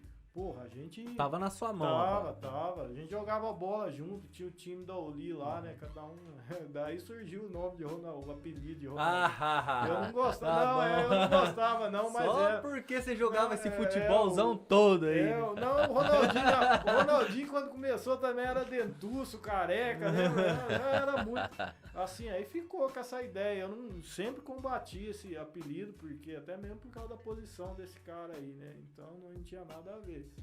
Mas a turma da Oli me insistia até hoje. Se você encontrar a galera aí, você vai ver que eles me chamam de Ronaldinho. Tem que perguntar, não é do Giovanni, tem que perguntar do Ronaldinho. Cara, tem muita gente lá na empresa que eu trabalho que me chama de Jacaré. Puta que pariu. Bom. Eu não vou contar por que não, mas tudo bem. Deixa quieto, que Deixa quieto. Mano, se vou achar aí... Eu não vou... Não, e é muito ruim, porque... Não, pela minha posição, que é muito ruim porque que eles me chamam de jacaré. Mas depois a gente... Depois eu conto em off. Sobre O lado bom é que... Mas vamos o dar lado aquela... bom é que jacaré, o Rico tem piranha e jacaré nada de costa. Jacaré é malandro. E como foi a ocupação da empresa lá? Então, Com certeza cara, não foi fácil. o capital sempre briga nesse sentido e as forças do Estado sempre vão estar a favor do capital. Ocupação sempre é uma situação muito complicada e de risco, inclusive de vida para vocês, os trabalhadores que iam sair com a mão na frente e outra atrás. Como que foi essa situação da ocupação? Foi complicado. Assim, embora a gente tinha... né, aquele convívio que eu falei lá, então a gente praticamente já estava no nível, além de, vamos dizer assim, de contato diretoria, trabalhador, a gente já estava ali no meio, então era muito próximo isso. E assim, mas não era fácil ainda mostrar para eles quem era o inimigo, né? Mesmo com toda essa situação, voltando nessa máxima, definir o inimigo, porque tinha muita gente que acreditava nos caras ainda, né? Uhum. Mesmo passando por isso, o cara acreditava nisso. Então, assim, porque o patrão era aquele cara que um dos irmãos do patrão ia pescar, levava peixe pra um, tá ligado? Aquelas paradas bem... A gente não é empresa, a gente é uma família. Família do caramba. O cara uma vez, mano, os caras lá, os caras doidos, eu me lembro que na época, era o comecinho, lembra que eu falei pra você, eu tava... morando num lugar, queria catar umas madeiras velhas lá pra fazer uma cama pra mim, tá ligado? Porque quando trabalhava dava pra fazer ali mesmo. O cara não dava pra ninguém esses restos de madeira, mano. Tipo uma cozinha horizótica lá, saiu de linha, mano. Saiu de linha assim, porque essas paradas é igual roupa, tá ligado? 2010 é um nicho de cozinha, 2011 é outro. Então assim, ficava alguns nichos obsoletos lá, alguns nichos que já estavam ultrapassados. O cara veio dar pra nós, metia na serra, picava as madeiras, mano. Caralho. Então família do caramba. Então assim, E não era trabalhador, era ele colaborador, né? dizia o ele seguinte, tinha. se eu der isso aqui pra você, eu perco um cliente lá na frente. Resumindo, Olha que era filha isso. da Então basicamente. família passa longe. Mas é assim, E ainda tinha gente que achava que era não família fácil, mesmo, né? Não é fácil mostrar isso aí não, né, cara? Porque o André falou bem disso, né? O cara acha que é aquela questão da oportunidade. Então, mas assim, e aí fomos pra cima, né? Tentando resolver essa situação. Aqui a gente construiu a questão da unidade. Vamos ocupar. Coincidiu na época com a Frasco. Você é a fábrica de uma tambor. Química, né? Fábrica de tambor lá de Sumaré. Então tava muito pujante, muito essa coisa opa, vamos ocupar, né? Vamos transformar aquilo ali em cooperativa e vamos pra cima, né? E aí fomos pra cima e bababá e ocupamos. Só que o processo de ocupação não é fácil, né? Porque eu me lembro que a gente chegou no primeiro dia e não deu. A tática não deu. Porque assim, me lembro da diretoria, acho que só tava eu mesmo, né? Até mesmo por questão de como você vai ocupar, não alarmar muito, né? Então só tava eu lá. E assim, tinha um motorista com carro de som. A gente fez a conversa, babá, e ficou coçando o saco por lá. Tinha porteiro, né? Os guardas na portaria, bababá. No primeiro dia não deu nada, no segundo nós descemos. Nós ficava lá descendo sarrafo na frente da empresa. Aí chegava a polícia daqui, polícia dali, e esse processo que a gente já conhece. Num terceiro dia, acho que a polícia falou, isso aqui não vai dar nada, né? E largou nós lá e assim, aí tinha uns 2 camaradas comigo que até hoje, pô, esses caras correm comigo, né? Salve, Moacir.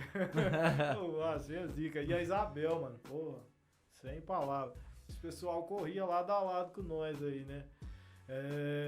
Aí o que a gente falou? Vamos. Não, desculpa, o Moacir não tava mais não, mano. Era a Isabel e o Guará, mano. Guará, esse cara hoje tá lá em São Paulo, não tá na região aqui mais não. Mas ele vai ver esse vídeo.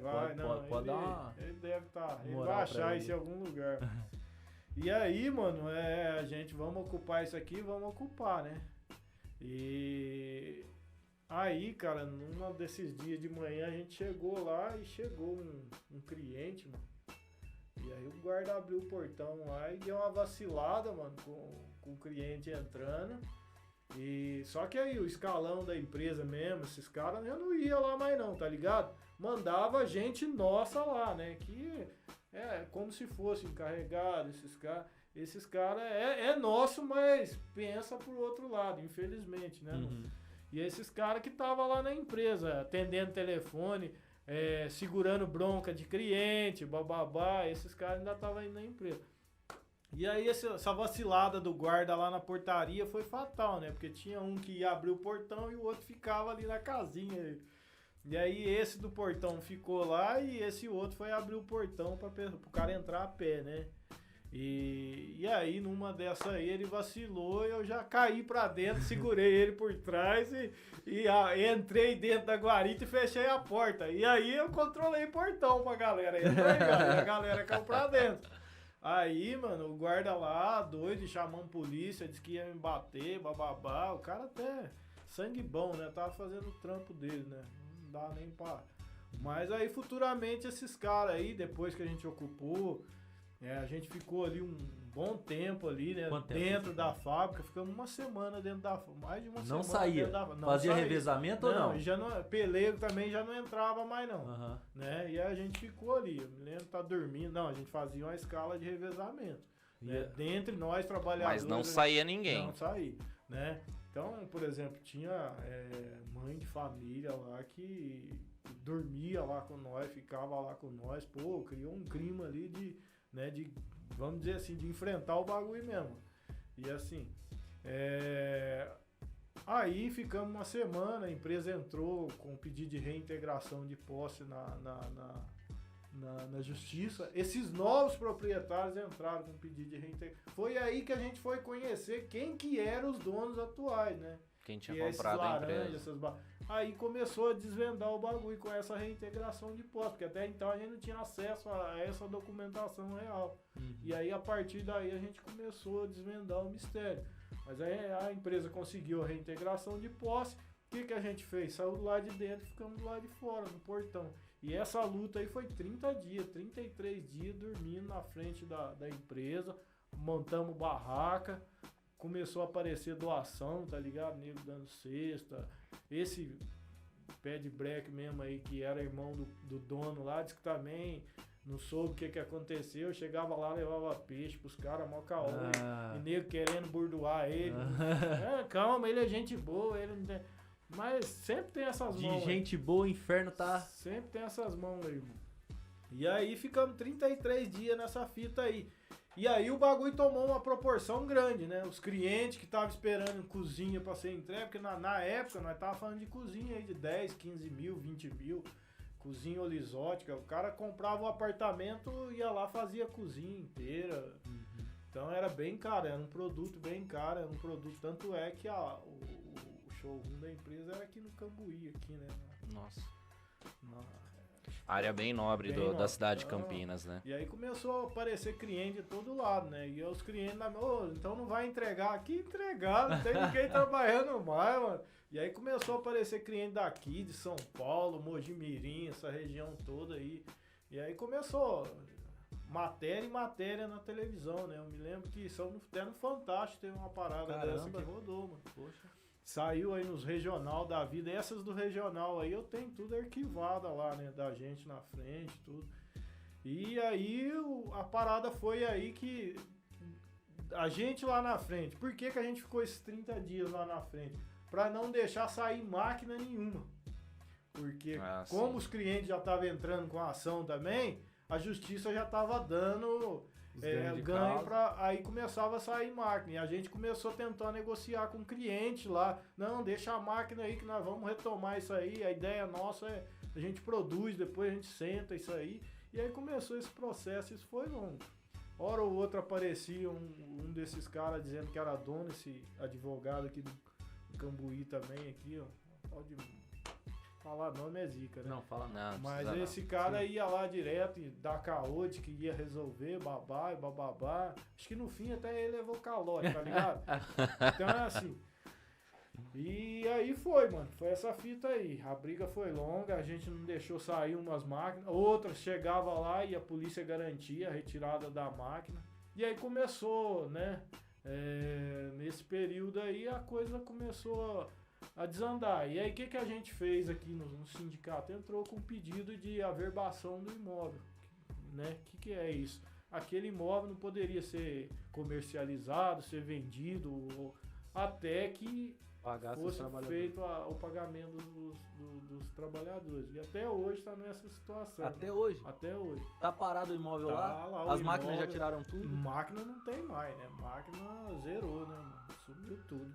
Foi aí que a Sumiu empresa quebrou. de ferramenta, fato. sumiu tudo. A empresa, na verdade, já tinha Já feito tinha- esse não, sim, processo, porque o Se cara... ela já tava fazendo a transferência de sócio e tal, a gente já sabe como é que nada funciona que isso. tinha ali já não interessava. Mas eu tô falando, mais pro cara. a cartada final foi na ocupação ali, porque os trabalhadores já não aguentavam mais. Isso. Aí período foi, de- filho, o cara ia empurrando, porque ainda tava vendendo muita cozinha, tá ligado? Aí a partir daí, o cara, porque tinha um nome, nós estamos falando da Oli é de 78, se eu não tô enganado. Porque, Chão, hein? porque as empresas sempre ficam nessa, se parar eu quebro, se parar eu quebro. Quebra porcaria nenhuma. O que quebra é que ela já tá quebrada O cara... e não quer pagar. O cara vai trabalhar 30 dias, não recebe, ou às vezes o mês do cara tem 90 dias e aí Não, pra você Fica ter uma nessa. ideia, mano, o trabalhador que quebrado, recebe né, R$1.500 a gente por fala- mês. A gente fala quebrado, né? Mas esses caras, na verdade, desviavam o dinheiro da empresa pra vida pessoal. A parada Sim, é essa, né? exatamente. Tanto é que um dos caras aqui tinha 2 prédios aqui no Cambuí, 2 prédios mesmo no Cambuí aqui, era de um dos donos.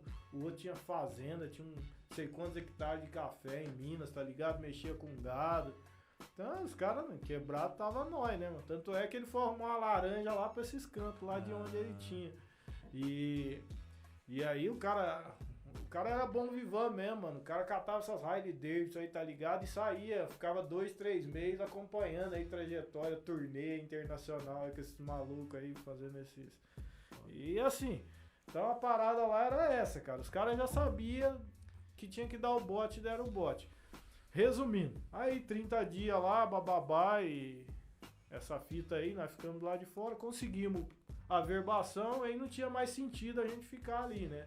Até mesmo porque já não aguentava mais, né? Foi 30 e poucos dias lá na frente, barraquinho de lona lá, chuva, sol, tá ligado? E a gente sempre revezando, fizemos uma escala lá e a galera legal chegou junto, respeitando a escala.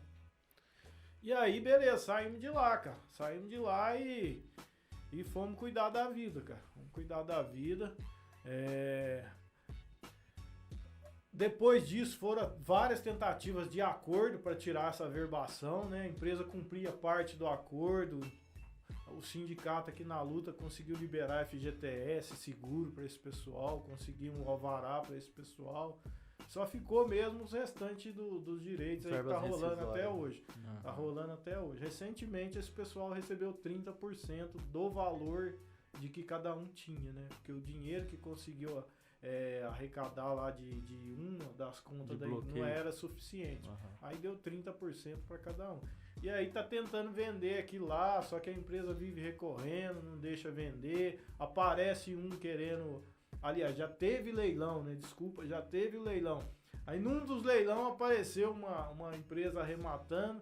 Aí essa empresa que arrematou, outra disse que não podia esse cara assumir porque ela já tinha feito uma outra verbação lá, algo assim, cara. Aí é questão jurídica. Rolo jurídico. Tá no jurídico aqui com esse processo. Pra dar aquela finalizada aqui, quando que você descobriu que tinha alguma coisa nas suas costas ainda? Isso Então, foi tempo depois, né? Foi tempo. Eu tava indo pra um curso de formação em Americana, fui parado no Abrits, né?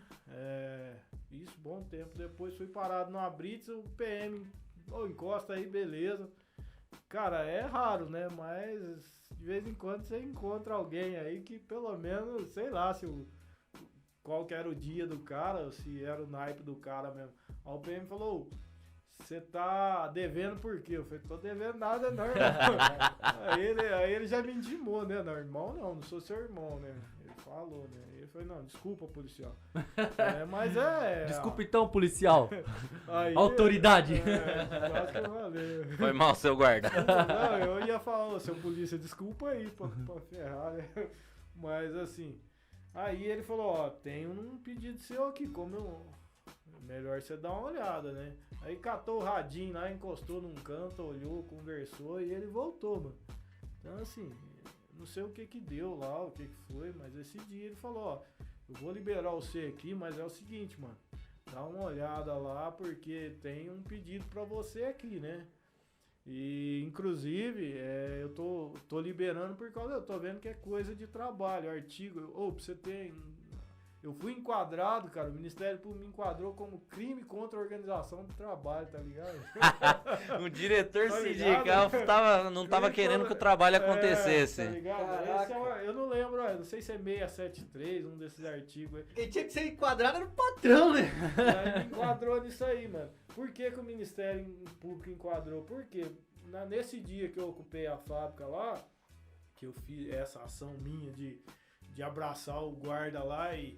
Aí juntou ele, mais essa turma do escritório que tava entrando, foi na delegacia, fez um boletim de ocorrência, dizendo que eu agredi o cara, e de certa forma chegamos mesmo nesse ponto, né? Mas que eu agredi o cara e tava xingando esse pessoal que tava trabalhando, não deixava entrar, e essas coisas de greve, né? Igual esse aí, infelizmente, depois veio mais um monte.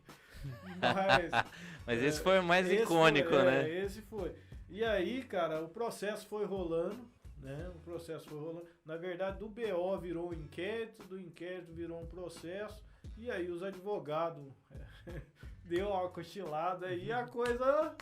Eu fui notificado por na época, jornal, algo assim, edital, alguma coisa assim. Nem eu, nem advogado. Ninguém sabia o que estava acontecendo. E aí o policial me parou e falou dessa fita. Aí o processo já estava rolando, o Ministério Público pedindo minha condenação, né? Condenação por 1 ano de reclusão. E aí nós fomos lá numa coisa, teve uma audiência lá no fórum em Sumaré, porque Hortolândia é fórum de Sumaré. Uhum. E aí lá no fórum a gente na época chamou uma advogada criminal, inclusive, né? Porque os nossos eram trabalhistas, a gente conversou com os metalúrgicos, doutora Ana, chamou ela para acompanhar esse processo. E aí, resumindo, para não ir guinchado lá, o Ministério Público veio na minha veia, esse pessoal que é zica, cara. Você mostrar o inimigo pro cara é zica. Esse pessoal foi na audiência também, me encarou lá e desceu o sarrafo em mim, irmão. E tudo sem receber também, tá ligado? Então não é fácil mostrar pro inimigo.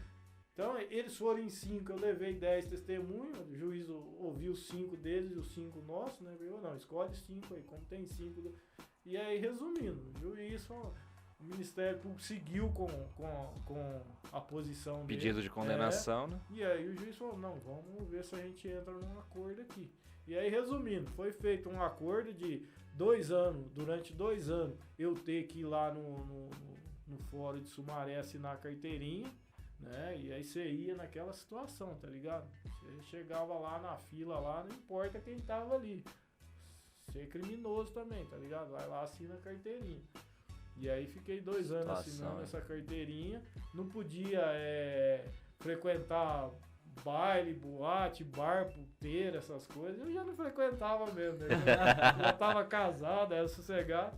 E tinha uma outra parada aí, mano. Não podia viajar, ó, essa era uma situação difícil, cara. Não podia sair do estado por mais de 72 horas. Então, se eu tivesse que me ausentar, eu tinha que ir lá pedir autorização. Informar e pedir autorização. Então tem uma carteirinha comigo de 2 anos e eu fiquei fazendo isso, né, cara? E aí foi convertido para essa situação aí. Acho que algumas cestas básicas também, teve que doar para alguém aí. Mas o juiz foi duro com você. Foi duro. Foi E aí, duro pra não mesmo. perder a primariedade, né, fizemos esse acordo aí, cara. E crime contra a organização do trabalho. isso é bacana. só um detalhe, mas nós estamos encaminhando pro final aqui. Algumas coisas assim, algumas perguntas não vai ter como fazer, senão vai ficar aqui até ad eterno. Mas assim, 2 perguntas eu queria fazer. Uma, quantas vezes você já foi ameaçado? Ah, isso eu perdi a conta, irmão. Outra, quantas vezes as empresas já tentou te comprar? Já perdi a conta também. Perdi a conta. Oi, tem só uns casos pra ilustrar que é foda, né? Ou um gatinho uma vez, mano. Puta, eu não lembro. Lá em Hortolândia. Detalhe, ameaçado de morte, né? Porque as pessoas não sabem que a gente primeira, sofre esse tipo de essa coisa. primeira eu vou falar da compra, Nossa né, vida, cara? tá? Família. Cara, um gatinho tava caindo aos pedaços, mano. Sabe, o Luiz Albano tivesse aqui e fala que é o gato que não aguenta o peso do rabo, tá ligado? Mas assim, o gato, cara, eu brigando com o gato pra pôr bebedor na obra. O cara veio com 500 conto pra cima de mim. Eu falei, pega essa grana, compra o bebedor e põe aí, pô. Então, assim, só pra ilustrar essas fitas. Teve uma outra também. E aí são vários casos. Uma reforma de garagem de ônibus. Essa é uma empresa conceituada, grande. Conceituada, assim, pelo tamanho, né? Porque com uma atitude dessa não tem conceito nenhum, né? Aí o cara chamou, vamos resolver isso. Eu achei que era pra resolver. Aí o cara veio com essa ideia aí. Então, essas fitas aí você perde a conta. Ameaça de morte, que eu tô falando pra você. Um caso curioso, mano, que esse eu fiquei puto, cara. Esses dias eu fiquei puto. Foi que eu fui num alojamento, cara, pra resolver o BO dos caras que estavam sem receber e não sabia que o gato morava no alojamento com eles, né, mano? Eu sempre vi o gato. E aí nesse dia o pau ia comer no alojamento, eu ia apanhar. E talvez nem sei, era um cantão, cara, a obra. Puta, uma quebrada do caramba de Hortolândia lá. Até hoje lá é quebrado. A galera não vai. Uma Taquara Branca, mano. Puta, lá no final do Taquara Branca. Divisa com Sumaré, lá no fundo do. E aí, cara. Chegou perto de Sumaré, quebrada. Os caras chamou pra resolver o BO, mano. Fui lá, intimei o gato, bababá. E daqui a pouco, mano, tá todo mundo querendo me cacetar, tá ligado? E aí o gato virou pra mim e falou: ó, o seguinte, cara, você é muito otário, mano. Você veio de ficar do lado certo, do lado de quem tem, você quer ficar do lado desse bobão aí. Mostrou pros caras e os caras ainda. Falei, puta, mas isso aqui foi uma casinha armada, mano. Foi, e né? era casinha. Era casinha. Era casinha. Os caras iam me derrubar ali. Então ele falou, ó, você dá sorte que é o seguinte, mano. Se fosse em São Paulo, você já tinha. Caralho. Então, assim, esse tipo de coisa tinha, tá ligado, cara? Aqui em Campinas, várias vezes. Aqui no nosso salão, uma vez, uma treta da roça, mano. Só pra ilustrar. Não fala o nome. É. Treta da roça. É da roça, mano. Essa é da roça. Essa é zica, mano. O cara veio fazer uns pagamentos aí dos trabalhadores, a gente parou lá, o gato. E aí, essa empresa tinha a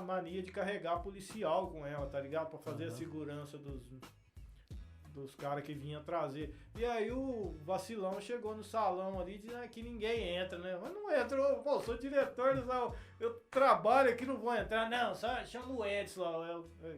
É foda, agora já foi. Chama o cara lá pra liberar. Que liberar? Eu vou entrar, o cara sacou a quadrada e não vai entrar. Eu tava com o Marmitec na mão, já joguei na cara do cara.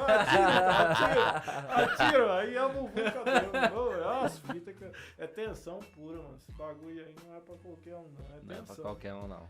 E aí, essas fitas aí, cara. Então, ameaça de morte, isso aí sempre você vai ter agora. É aquilo que a gente fala, né? Você é chamado a lutar, não tem jeito, cara. Você é chamado. Mas Tem jeito. a gente tá chegando no final do tempo, a gente queria deixar um tempo aqui pra você falar o que você quiser. Eu sei que tem pessoas da sua família que você pode não ter falado o nome aí, que você queira falar, pessoas conhecidas. Também queria agradecer sua presença aqui, o companheiro André aqui também. Acho que ele tem algumas coisas pra falar pra você. Agradecer seu tempo, porra. A gente poderia ficar aqui mais 5 horas tranquilamente. Opa, Espero que você trocando volte aí ideia. pra gente falar de tudo que tem pra falar. E eu queria também saber da sua pessoa, quem que você gostaria de ver sentado aí, dando uma entrevista pra gente, conversando com a gente aqui, pra gente fazer esse mesmo bate-papo aqui, essa resenha, esse papo descontraído aí, beleza? Obrigado aí, até a próxima, com certeza você vai voltar. Então, mano, o Lula não tem jeito, né? Tem, Bom, se ele aceitar, nós traz o homem aqui. Vamos articular essa parada aí. Mas é assim, irmão. Cara, eu acho que quem vocês trouxer aqui, cara, vai ser uma pessoa que vai contribuir. Então, tá ligado? Então, assim, né? Um específico não tem. Mas, assim, eu também gostaria de estar agradecendo aí essa ideia aí, irmão. A gente tá fazendo esse bate-papo, essa troca de ideia aqui. E é assim, cara. A família é uma instituição burguesa, né? Mas é uma coisa boa, né, cara? Vamos lá. É uma coisa boa, né, irmão? Assim, mas é complicado, cara. A família tá em Minas, né? Tá praticamente toda a família em Minas. Veio a esposa, eu e o moleque aqui. O outro moleque tá crescido aí, já tá ganhando um mundão, né? Já tem até um netinho, porra, coisa linda. Mas assim, logo, creio que nós vamos comer muito queijo junto lá. Mas é assim, cara, esse espaço aqui, essa entidade, cara, sem comentário, só tenho que agradecer, mano. Essa entidade aqui é um marco na minha vida e na vida de muita gente. Então, essa troca de ideia aqui é mais ou menos isso aí, cara. A gente é simpatizante do movimento hip hop, né? Eu friso que eu sou simpatizante, eu nem sou militante, né? Porque, assim, embora a gente aventurou aí com algumas letras, algumas coisas aí, tem uns cara bom no corre aí, mas logo eu acho que seria interessante a gente trazer alguém do movimento aqui, cara, pra tá trocando essa ideia. Fala um né? que você gosta aí, pô. Ô, mano, Coloca aí, o cara na enrascada pra nós chamar ele aqui, aí ó. É difícil, cara. Eu gosto do monte, mano. Mas- Aí é zica, aí Você não tem Aí- ou mais? Não, Eu não gosto. tem, mano. Aí não complica. tem. Não, aí teria- É muita amizade no não, meio, A né? gente ia buscar uma banca lá de Brasília, de Minas, mano. Pô, tem uns caras de Brasília. O GOG. sem comentário. O GOG é um cara, mas não é ele ainda, assim. Né? Seria até um monte, mano. Aí tem uns manos de vários lugares aí que a gente poderia estar Mas eu gostei do primeiro nome, companheiro Lula, seria interessante. Seria trazer. interessante, por isso que eu tô Interessante. falando. Esse é. Dar essa moral pra nós. Não. Aí Mas eu acho que o companheiro Juscelino, André, David, esses caras também representaria, pô, esses caras pra estar aqui. Pra quem não sabe, o David é o que tá atrás da câmera aqui, É o cuidando nosso- toda a parte técnica. É o nosso nosso produtor, MacGyver, é o nosso MacGyver. O MacGyver. homem faz É, tudo. louco, ei. Faz Isso aí. tudo. Se Cara, ele fosse solteiro, nós ia brigar aqui no É, tapa né? pra casar com ele, mas casado já tem uma sortuda na parada aí. Ô, Giovanni, muito obrigado pela presença. A gente curtiu muito o papo contigo. A gente vai parar mesmo porque o vídeo tá ficando muito, muito longo. Mas, cara, tem papo aí pra mais algumas horas. Obrigado mesmo da presença. E ficamos por aqui com o Fit Podcast. Tamo junto, um abraço. Achei, é nóis. Um abraço.